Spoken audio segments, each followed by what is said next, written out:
Speaking of which, from our camera on top of the Salesforce Tower, now we've got it looking south down the bay, but you're looking down towards the southern edge of the Santa Cruz Mountains out there where Loma Prieta is, the peak, and not far from there is where the 1989 earthquake struck, and that one was a 6.9.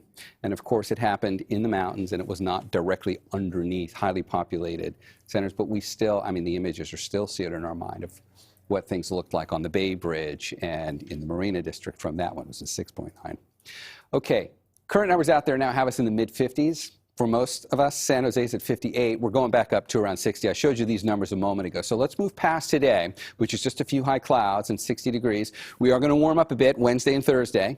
And then we're going to cool down for the weekend from that system out there. And if we bring this forward, you can see it's got a little bit of rain it wants to try and bring our way. And watch it, curveball, hard turn to the right, and come right into California. But there's not going to be a lot of it left when it does that. Let's look at that closer. We'll play it back again. We're going to watch the timing on it. This is Friday night. You can see a little bit of rain holding together here, but not a lot. We get some snow in the Sierra. We probably get a few showers out of it. That's early Saturday morning, and it doesn't last long. It sticks around in the Sierra a little bit longer. So let's look at what the after effects would be of this. How much snow? We could pick up perhaps about a foot of snow. Which means travel in the Sierra is going to be difficult again next week. And the timing of these systems is not working out well. You couldn't travel in the Sierra this weekend, and you're certainly going to get delayed next week in the way the forecast stands now. But what about rain here at home?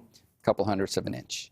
So it wouldn't be much. Most likely the time frame on that is going to be Saturday morning, so like late Friday into Saturday morning. And because of that, Saturday gets a rain graphic on it, but that looks a lot more impressive than it needs to. And keep your plans for the weekend, especially if you're here in the Bay.